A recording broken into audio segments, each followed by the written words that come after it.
Hey everybody, welcome to the MMA Heat podcast. I'm Karyn Bryant.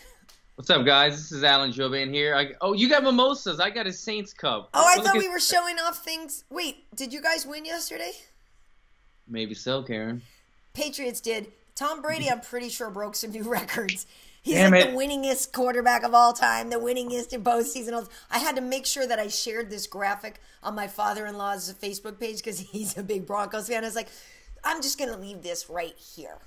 What did Tom Brady cheat at this time, Karyn? He What did he didn't do? cheat at anything, Alan. He's winning. And I would wear this hat if my big Oh, my God. if my I don't have ponytail was in a different spot. You know, down in New Orleans, we got a little quarterback by the name of Drew Brees, who's not so bad himself, and he set a couple records. So He's not bad. who would you take, Karyn? Who would you take? You got final seconds, fourth quarter.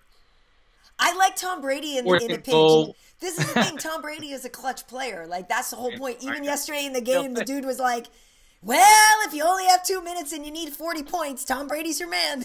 As much as I love Drew, I mean, how can you not go with Mr. Clutch right there? So Yeah. I give you that one. Brady, yeah, you remember this. We were drinking out of these pimp cups last season. Remember I brought these back?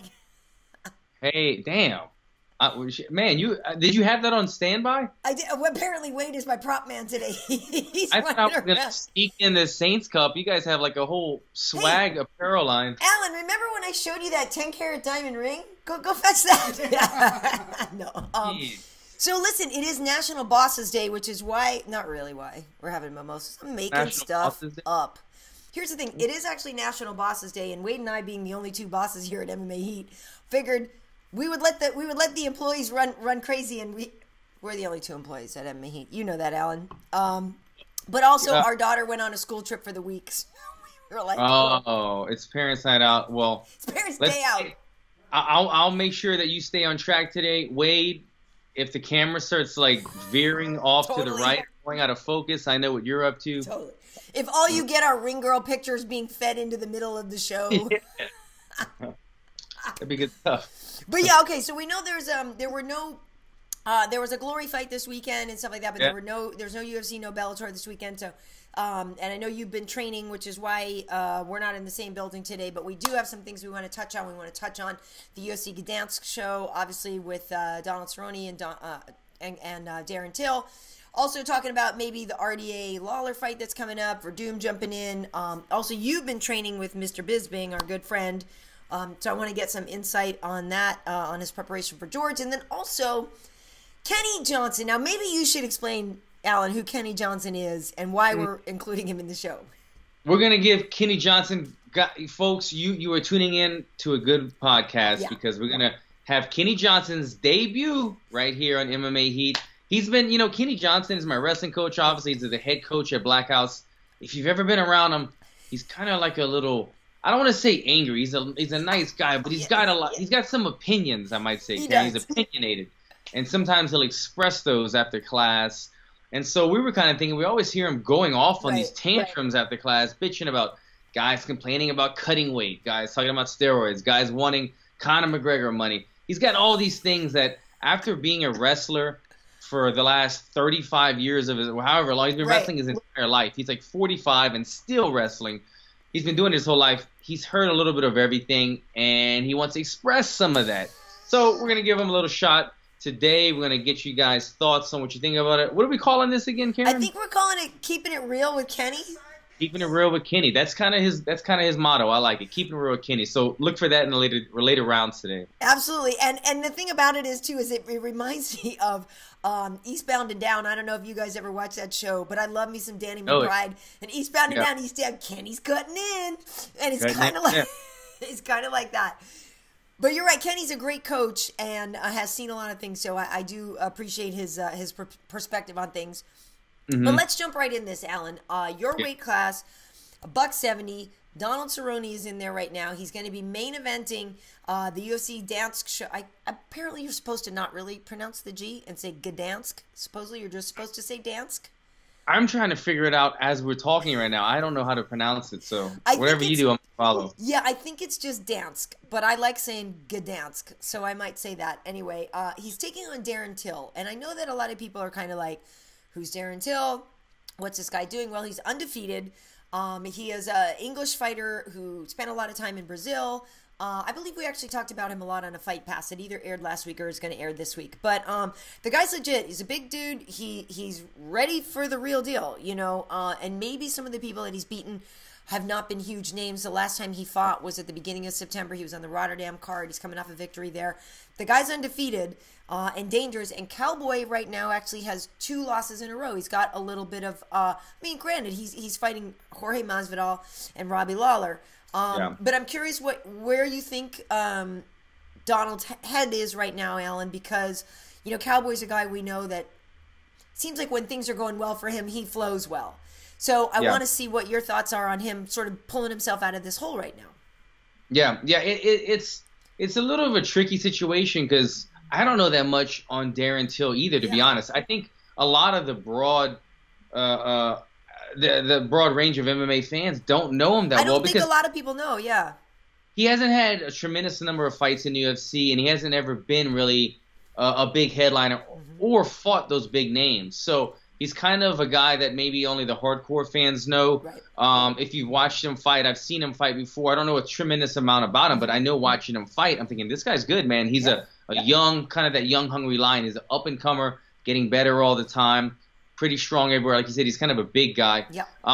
Going against Cowboy, who's seen it all, fought everybody, multiple weight divisions. I think I heard in an interview Cowboy say that this is his – I could be mistaken. His 34th UFC fight? Is that 34th? That sounds ridiculous. High. That sounds like a lot.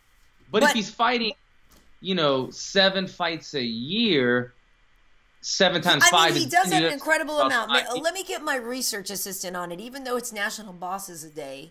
Chop, chop. Like, clap, Kato Kalin over here. Put down the champagne. Yeah. But, no, Cowboy is one of the most active guys, no doubt. Whether or not it's his 34th UFC fight, I'm not sure. That sounds kind of high. It sounds high, but either way, he's seen it all. He's fought the best guys. He's coming off of 2 losses, like you said, but look who he fought. Robbie Lawler, Masvidal, where his head wasn't in the right space.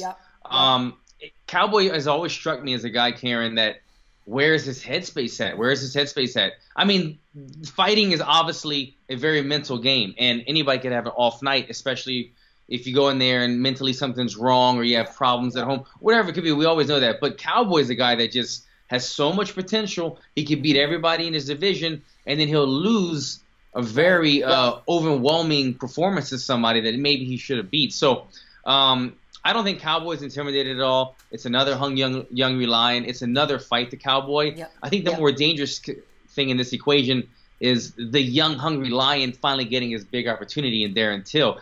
He's main eventing the first time. He's doing it. He's going to be on home soil, or no? He's English and he trained in Brazil at some point, but you know they're fighting in Poland, so it's you know neutral ground for both guys. Closer to him, obviously, having a European audience, but not really a home game for either guy. Not a home game, but this is the biggest thing he's ever done in his life at this point, and so he's going to be they're going to see that kind of effort going into it in training and in the fight. Whereas for Cowboy, we know Cowboy. He goes out there to do his job, but it's just another day. He's still probably on a boat right now doing backflips on a wakeboard, and he's still going to go ride his dirt bikes, and if he happens to get banged up, no big deal. He could still fight. He's not going to pull out of the fight. So what Cowboy will we see come fight night? That's the bigger question. But it's going to be a good matchup. I mean, I don't want to say Cowboy's old, but he's just the seasoned veteran against the younger guy. Yeah, I think that it is an interesting thing because in a way, this is the kind of fight that you could imagine Cowboy going in there and just wrecking shop because it quote-unquote means less, you know, than a fight against a former champion, a Robbie Lawler, or a fight against Jorge Masvidal, which is considered maybe a title eliminator.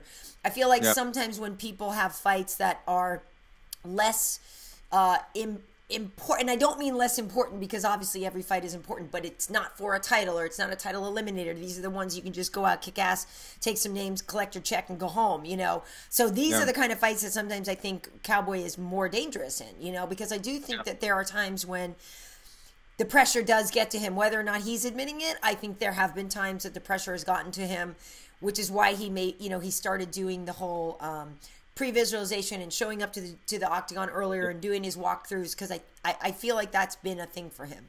But I totally agree. He's a veteran. He's seen it all. I feel like there's more on Darren Till. Like, this is more of a, oh crap moment for Darren Till, and like, yeah, it's make or break. Like, this is my star turning moment against a very dangerous guy like Cowboy.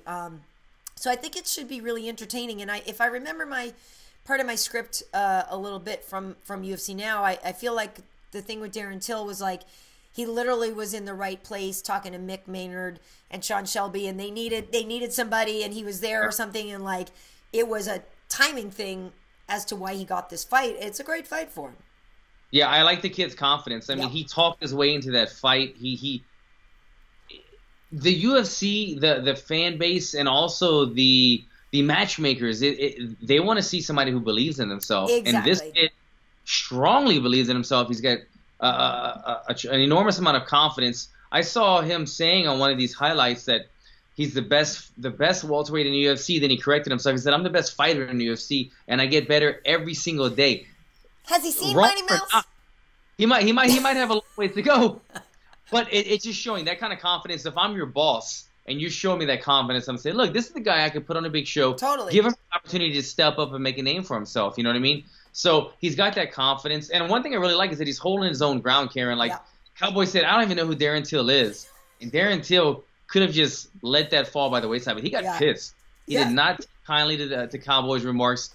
He obviously used it to fuel his fire, saying the Cowboy's definitely going to know who I am once I knock his face off and this and that. So he's a guy that's not backing down to the more seasoned Cowboy. He's a game opponent. He'll be ready to go. For sure. Well, our crack research team has decided that Cowboy's had 26 fights in the UFC, 10 in the WEC, and he is 32-9 and 1 no contest. So 32-9 and 1 no contest. He's had 26 UFC fights, 10 WEC fights.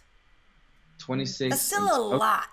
It's a ton. But so maybe when I thought I heard Cowboy say that, he was thinking WEC, UFC combined. About 30 seconds. Yeah, dude's got legit skills and obviously a lot of history, a lot of experience. So, I mean, on paper, it does seem like the kind of fight that Cowboy can win or should win.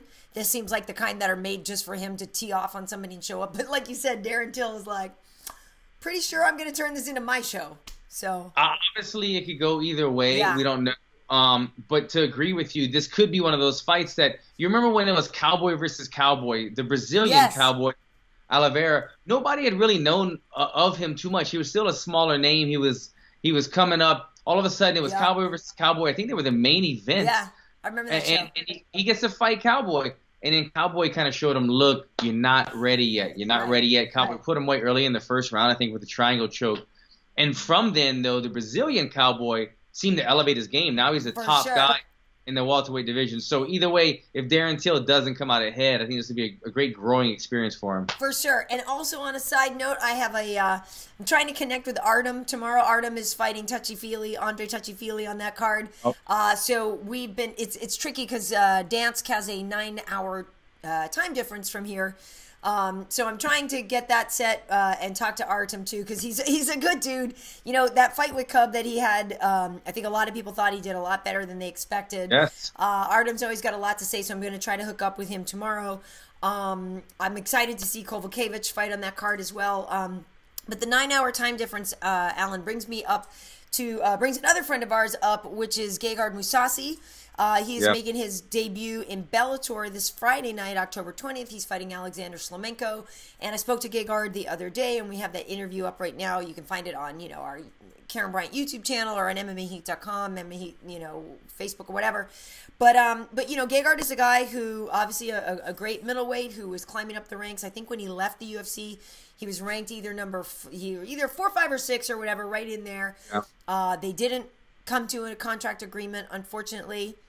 Scott Coker, who used to be his boss, National Bosses Day, over at Strikeforce, has really been trying to get Gegard back for a long time, and he got him.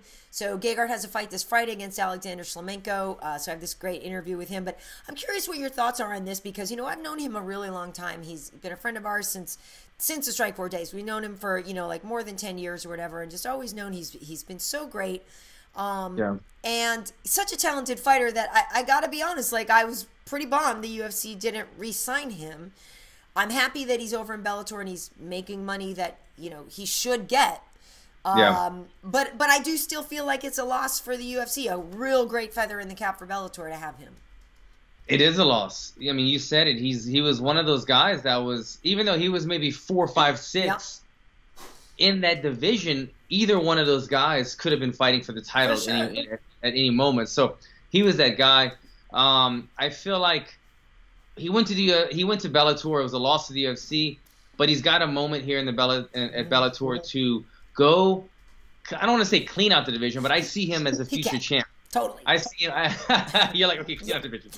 I see him getting that Bellator crown, holding it, and then maybe once that Bellator contract's up again, then he's got more leverage, more leeway to renegotiate, see if he can get that big payday that he was looking for at the UFC. The UFC didn't think he was worth it at the time. But if he can go and do rec shop over in Bellator, then he might have a little more leeway. He's fighting Alexander, the former Bellator middleweight champion. I know this guy well in terms of sparring. We have sparred together many times at Black House. With Shlemenko, you have. I didn't realize that. Yeah. The Russian crew, they come to Black House very regularly. They pretty much hang out in Southern California. They come to Black House all the time. They go to Kings, and they've also, I've been seeing him at Ruka as of lately. So he's pretty strong, right? What's that? He's pretty strong, right? Shlemenko? He's strong, but to be honest, he's a guy in my mind that I've always thought, Karyn, this guy should be fighting at welterweight. He's not a big 85er. He's maybe 6 feet tall, probably 5'11", I think. I don't think he's taller than me. And then he's thick, but he's not like a huge amount of muscle. He's just kind of a guy that's thick and strong, but I don't think he likes to cut a ton of weight. He's lazy. Yeah, he's just, the European kind of like, he tough guy. But anyway, he does what he does well. He gets in guys' faces. He throws a beautiful spinning back fist. He's one of the guys I think throws the best spinning back fist, percentage-wise, all of MMA. Yeah. When I was at Ruka Gym training with Michael Bisping, which we'll get into later. I'm just going to drop that name. I'm just going to drop that name right here for you. Middleweight champ, just going to drop that. He was there. Both of the Russian fighters were there. And I could see Alexander was warming up, and he was working on that spinning back fist. Long story short, he's a tough guy. He's always done well. Beautiful spinning back fist. One of the top guys in that Bellator has ever had. He's always in that top 5 range. But I think Mousasi is just going to be too good of movement, too good of boxing, too much range. He knows how to stay under pressure. Shlemenko is kind of a pressure fighter. He gets in there and kind of puts his chin down and throws. But Mousasi's seen too much of that. I think Mousasi's going to be way too smart for him. Yeah, that's basically kind of the conclusion we came to in our conversation was that Gegard's like, yeah, he's good, he's strong, he's not going to show me anything I've never seen before in my life. And, I feel like Shlemenko might be a little bit more predictable, even though you can sort of predict the way that Gegard is going to fight. But he's just sort of like, yeah, I've seen everything Alexander has given before. And also, he made him get tested. They weren't as diligent maybe, or I don't know the right word to phrase it, but Gegard requested that Alexander get tested because I guess he'd popped for something in the past. And Gegard's big thing is he doesn't like to fight against cheaters. But yeah, I mean, like I said, I 100% admit we're biased. We've known him a long time. He's a good friend of ours. But I have no reason to expect anything less than Gegard going over there and just taking the title. And in theory, I guess he was supposed to go over there and fight Rafael Carvalho for the title right away. They had already promised the Alessio Sakara title shot, so Sakara is going to get it. But Gegard was talking about, like if he gets past Shlemenko, the title shot should be there for him. He also talks about a possible fight with Rory McDonald. Mind blown, because I would love to see, because both Rory and Gegard have that. They have that vibe, that the death stare, very mellow. You know what I mean? So I would love that if that actually happens. Obviously, Rory's fighting for the title in January at the Forum, actually right here, January 20th at the Forum. But I'm happy to see Gegard there. I think he's going to do great. If people want to check out the interview, it's really fun because he's in a good mood. I think part of it too, and it wasn't just the money, but I think he likes the idea that in Bellator it might be more of a linear climb to the top. He might feel more like he's being rewarded financially because Scott loves him. And I actually talked to Scott briefly about Gegard. And he's like, yeah, I've been trying to get the guy for years. We love him. We love him. He should be taken care of. I mean, all you guys should be taken care of, if we're being honest. Yeah. You know what I mean? We all should be taken care of. So as much as I miss not having him in the UFC and being able to hype him up on Fox or whatever, I'm happy when I see people happy and successful. So I think he's going to have a great time over there. Yeah, I think it's like what you said. When you feel like you're wanted at your place of work, it makes you excited to be there. He's back with his old boss. He's getting more money. He's got what he wants. He's got a good matchup. I think it's a good matchup for him, and it's going to line him up for the title shot if he gets past it. So no reason not to be happy as long as he's doing what he needs to do to get ready for this fight. Right. And the great thing is, too, is he also has the opportunity, if he wanted to go up to 205. You know, he used to be a 205er at Strikeforce. He was a champ there. Went down to 185 pounds. And that's something that we had talked about with him in the UFC even. I was like, oh, maybe you should fight Little Nog. You know, like we were looking for fights for him, helping strategize one time with light heavyweights and middleweights because the middleweight thing, everybody was tied up. But, yeah, I mean, potentially over there he could wreck a lot of shop. You know what I mean? Yeah. And he could face former UFC guys like Ryan Bader, Phil Davis. You know, Liam McGeary was not in the UFC, but Liam McGeary is a good fight at 205. So, like, if he wanted to go, you know, up or down, like, well, not down, but 85, 205, I think there's good options for him over there. So, so happy for him. Now, one thing, Robbie Lawler's name came up a little while ago. I want to hear your thoughts again, back in your division. RDA, Rafael dos Anjos, former lightweight champ, got a fight with Robbie Lawler. I love this fight. It's going to be happening later in the year. Like, I'm curious for you because, you know, it's your division, and I feel like a lot of time you're watching stuff, and you're like, oh, I would have loved that, or this is cool, and I know you at one point were trying to get an RDA fight. So I'm curious what you think of this matchup. Guaranteed banger. I mean, this is a fan-friendly fight. I mean, I think these guys are going to bang, but I could see RDA, you know, maybe shooting, looking for more shots. Robbie's not really a guy that's going to shoot on you. RDA more so. Robbie's got such good hips, though, man. He's, you know, he doesn't win every wrestling exchange, but he's a tough guy to take down. He's been fighting off wrestlers his entire career, stemming way back to when him and Matt Hughes were, when he was the young guy in the gym. You've got world champion Matt Hughes always trying to take you down. He's been how long has Robbie been a professional? You know, he's been competing at the highest level for 10, 15 years now. So he's good at wrestling and he's good at striking. He just likes to stand and bang more so than he does wrestling. So I don't really see RDA having a tremendous amount of success taking him down and holding him down. But I can see these guys banging. They're both southpaws too, right? I believe so, yeah. I think RDA will be a little faster. But Robbie, I would give the power advantage. But it's interesting because to me, you know, Rafael is a guy that likes to pressure people. But Robbie's not a dude that backs up. Do you know what I mean? So it's like... Yeah, it's a good fight. Where is that? What card is this fight on? I believe that's the New Year's Eve. The New Year's Eve card, right? The Vegas 218, isn't it? December 30th. Oh no, sorry, that's Winnipeg. That's Winnipeg. Oh, you're right. That's and Winnipeg. This is the main event, right? Yeah. Mid-December in Winnipeg. Gotcha. I'll be there. Yeah, freezing my what off up in. Nice. No, I this is definitely just. It's fan friendly, man. Two southpaw strikers going at it. Yeah. I don't know. I don't know who I have in this fight. I mean, I want to say I got Robbie just being because Robbie's like The Walking Dead. He's the guy. He can take the shots. I mean, he couldn't take Tyron's shot, but I think he's going to be a little bit bigger guy, a little bit harder hitting guy. Hard to take down if RDA decides that, you know what, the striking's not happening, let me shoot on him. RDA is a very good striker, but you see, he's a pressure fighter. He'll use his level changes, put guys on the cage, wear them down. If he gets on top of you like he does Neil Magny, he's got great finishing capability. But I don't see him having those opportunities against Rory. So if he has to stand and bang, I have Robbie, not Rory. I have Robbie winning in the stand-up. It's tricky. So now has RDA been with you? I'm going to pick up the name that you dropped a little while ago in the middleweight champion, Michael Bisping. I know RDA oftentimes is training with Jason Parillo. So has he been down at RVCA with you guys? Has he been mixing it up with you? Yeah, I haven't ran across him yet, but he has been. He is one of Michael Bisping's training partners as well. So I think he has RDA coming in working with Michael. I'm talking about Michael has RDA coming in on like Mondays. I've been going in on Wednesdays. He's also got Brennan Ward coming in helping him. Nice. He's a fighting on the same Bellator this Friday as well. Right. So Bisping has a number of high caliber fighters. He's been bringing in for his camp, and it helps all of us out. Obviously, RDA has a fight coming up. I have a fight. Well, I will at the end of the year coming up. So I was just about to be like, wait a minute.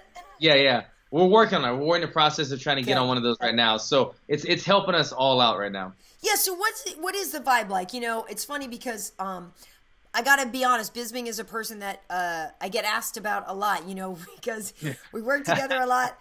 I absolutely I love the guy, but like he's obnoxious as hell. We know this. We've seen different clips that, you know, we put out where he's really obnoxious, but I actually really adore him and I love working with Michael. He's a lot of fun.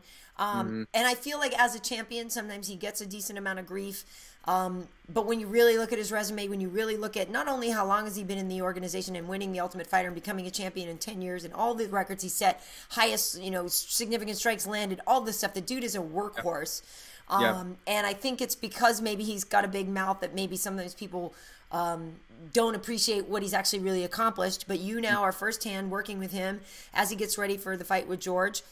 So what are you seeing out of Michael, and what do you see that makes you think he'll win the fight? Yeah. Intriguing stuff here. Michael, he runs his mouth. He's unfiltered. He cannot hold back, Karyn. That's his problem. Like when something sets him off, Michael doesn't think about it. He doesn't pull back away and think about it. He says it right away.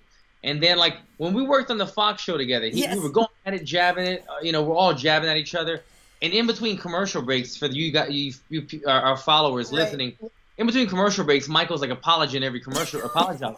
He's like, sorry. You know I'm kidding, right? You know we're cool, right? Yeah. We're kidding. And he's apologized to me many a times. Like the first day I went to Ruka Gym, he was like, man, that was a great job on Fox. You know, like way to kind of roll with the punches, like kind of apologizing to me.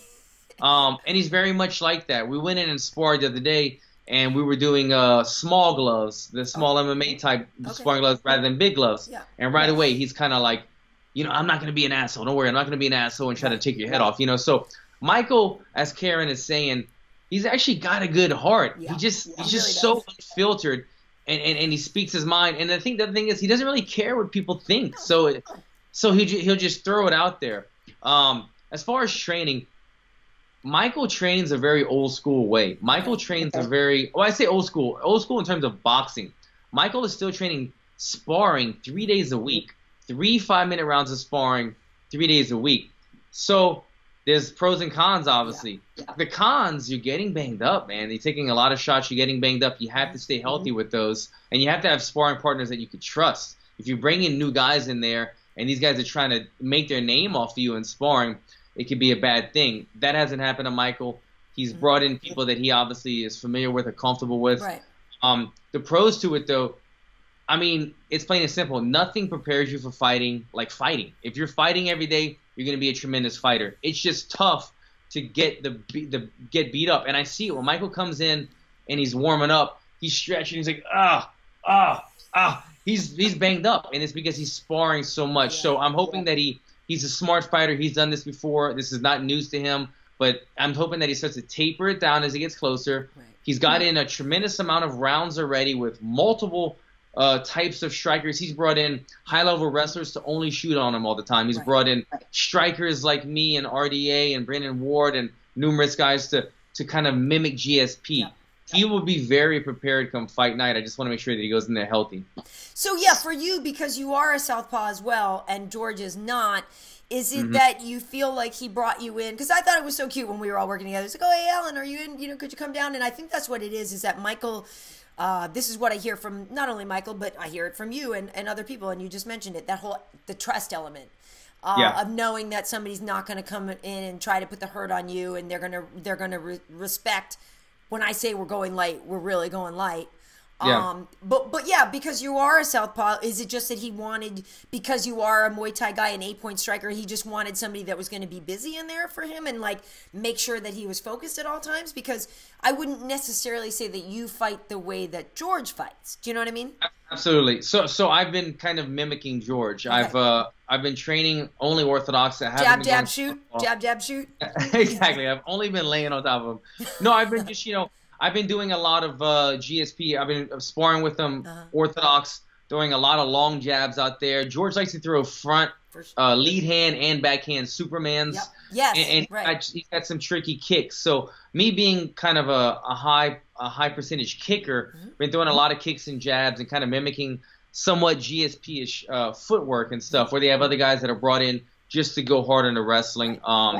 But I think Michael's going to be prepared. He's going to be a little bit the bigger guy. I don't think he'll be tremendously bigger than GSP, because we've seen GSP's body in these little highlight videos, and it looks like he put on some size. I don't know if he put it in the right places, but he put on some size.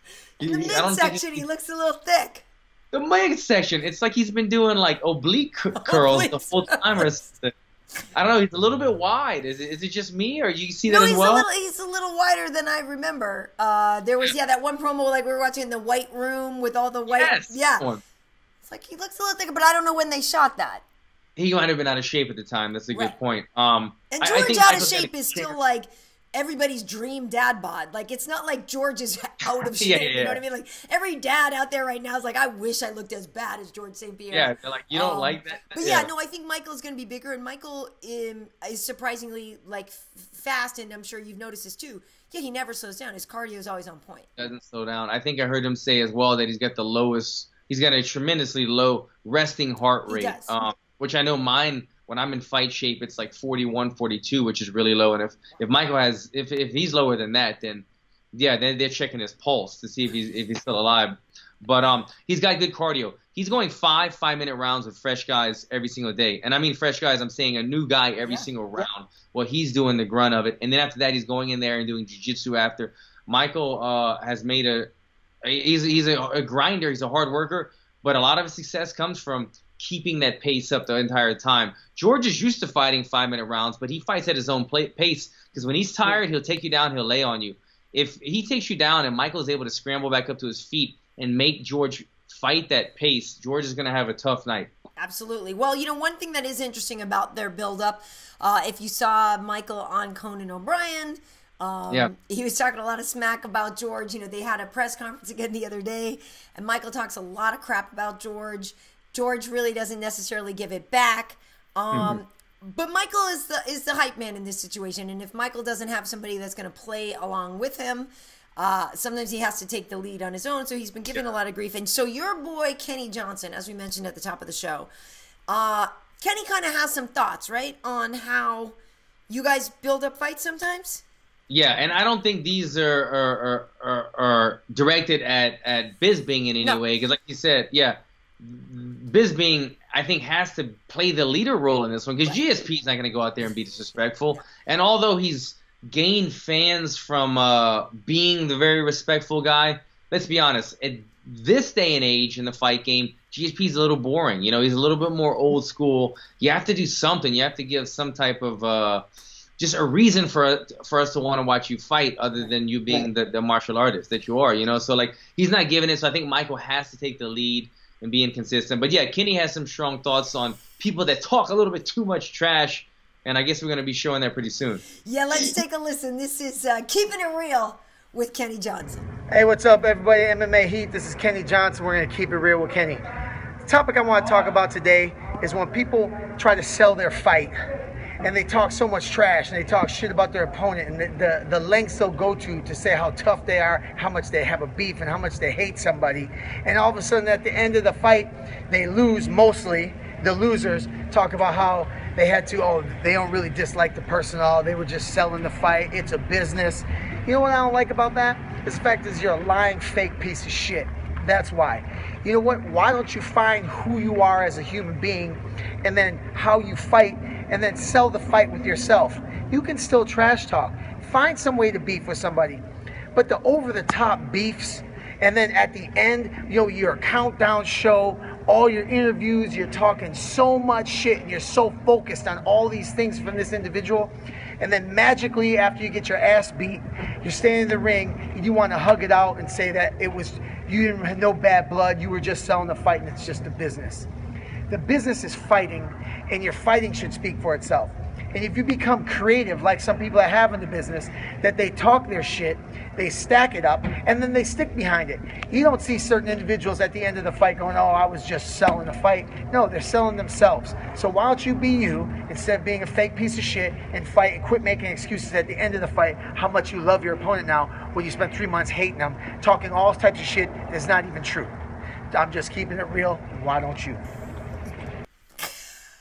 Well, okay then, Kenny. That's my coach. That was Kenny. Yep. He didn't hold back on his punches on that one, did he, Karyn? He pulled no punches, and I gotta be, I agree with him on some of this stuff. Like, I agree that, don't say stuff, don't be disingenuous if you're just trying to sell the fight. But at the same time, I do understand that sometimes you need to do that for yourself. You know what I mean?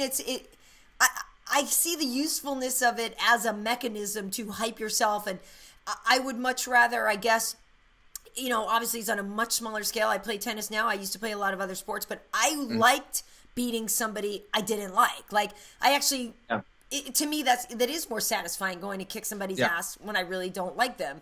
So if I could maybe find a way to find something to not like about this person to give me an extra motivation, I kind of am okay with that.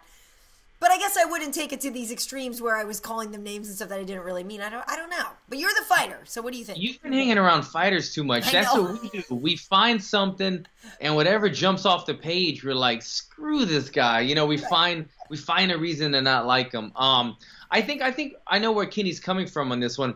It's when guys come up after the fight and right away they just kind of like spill the beans. They're like, oh, like, it was all fake anyway. Right. Then like everybody in the fans that have like the hardcore T-shirts, they're like, oh, it's fake. Oh, so I bought into the fakeness. Right. I just got played. So I think what he's saying is, if you're going to talk the trash to sell the fight, stick with that character. Wait till you're in the green room having a beer after. You can give the guy a handshake and say, good fight, man. I got respect for you. But don't sell yourself out right away and let other fans feel like they got played. Right away. Yeah, I mean, because let's say, like, if we're putting that in the Kevin Lee, Tony Ferguson situation, those guys were pretty hot and bothered before the fight. But again, like, I can understand after losing that Kevin's like, hey, you're the man. Like, you beat me and I respect you and I get it. Like, I don't necessarily think that means anything he said beforehand wasn't true, even though Kevin then said, I was just trying to hype the fight or whatever. Yeah. And as we saw with Michael Bisping on Conan O'Brien, he's talking all this crap and then he's like, but I actually really respect the guy. And you're kind of like, Bisping's all over it. But I can see how after, if I genuinely didn't like you, and I gave you my best, and you still beat me, though, I think if I am a true sportsman, I would then go, gotta give it up. You beat me. 100%. Yeah, 100%. so I think it'd be worse to be a dick about it after. Like, you know what I mean? I don't know. Yeah. It reminds me, and I'm always kind of like big on the respect in martial arts, so I second what you say, but I love a good dogfight as well. I guess what I'm trying to draw the line is between, like, don't say it was all fake, I'm just trying to hype the fight. Just give your opponent his respect that he deserves, but don't let the fans feel like they got played. But do you remember when Ronda Rousey and H.E.A.T fought for the second or third time? They don't like each other.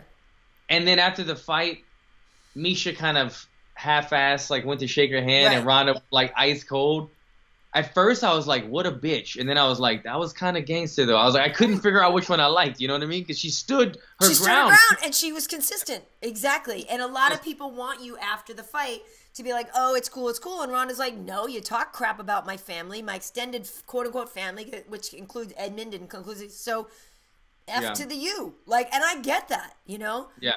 And it's true. And it's funny because literally the other day I was playing tennis and these people beat us. And the lady on the other team was like, that was fun. And I went, no, it wasn't.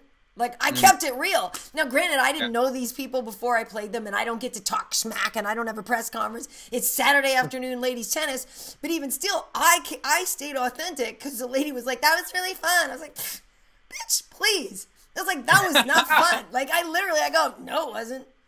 You better not get kicked out of this club, Karyn. I know it's a little. I was a little salty. I'm not gonna lie. Like the angry black woman that like totally, did not totally. I was very she's so salty. competitive. It's supposed to be a game, and she's like. But that's what I'm saying. I think I'm keeping it real. Like Kenny. No, literally, the funniest thing when you say the thing. I went to this one club one time. Played at this one club, and the lady was like, you know, when you have your scorecards, there's a white background with like a green number, and there's one where there's a green background with a white number. And I remember I got there, and the lady said to me, I was playing singles, and she was looking at the score thing. She's like, "Oh, yeah, you're dark." And I was like, "Yeah, I know." And then I whooped her ass. I was like, "Yeah, darky just beat your ass." So she was trying to be like not so subtle with her racism. But anyway, I love Kenny, and I love his enthusiasm. I love his shirtlessness. That's how you know that Kenny was fired up, because he didn't even waste time with putting a shirt on before he shot that segment. Shirt on. He was just wrestling with us, went right into it. Good stuff, though. And by the way, though, people should know his Bolt Wrestling, right? Because he does it at Black House, but Kenny has a bunch of like online stuff too, right?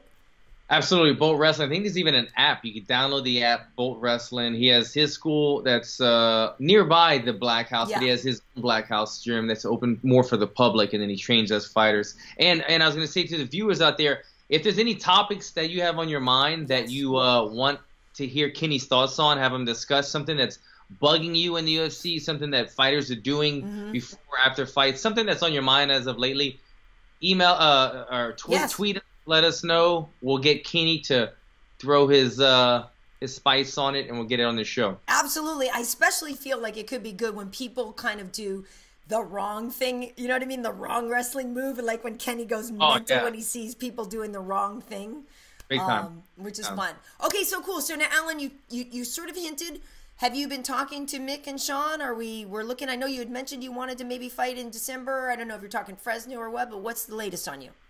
Yeah, so I recently acquired a new management company, so I'm now with Janus Sports. They've been great so far.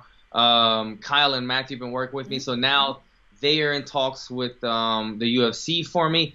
And we're talking possibly Fresno December 9th, possibly Vegas December 30th. Right. If those don't happen, then possibly sometime early January. But end of the year is highly likely. We emailed the UFC a list of guys that need fights right now that will be willing to fight. So we're kind of just waiting on a response right now. But definitely end of the year, hopefully end of December, if not early January. Cool. Yeah. How about Jouban Magny or something like that? Oh, Neil's coming off a loss too just now. Yeah. Quick one. He's uninjured. Well, you know what? I wonder if he's with Muscle Farm too. I wonder what his thing is, because he's lanky and he's an all around good dude and stuff. But yeah, that could be. The gym that he was at Muscle Farm, that they shut down. I think they're moving here to California. That's right. I heard they were going to open up a Muscle Farm. I want to say Pasadena or something, right? Did you hear that? Burbank. Even better. Burbank.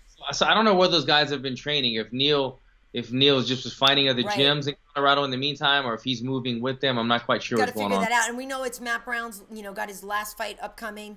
Yes. But no, that's good stuff. Well, cool. Well, hopefully we get something good from you. Now, the other day, Evie and I did a new Trocasal because she actually spoke with Rafael dos Anjos and Fabricio Verdum. That was the other one, is that Verdum it got that short notice fight against not short notice, sort of short notice, against Marcin Tybura because of Mark Hunt being taken off of that fight for basically admitting that he has some brain issues in the UFC. Yeah.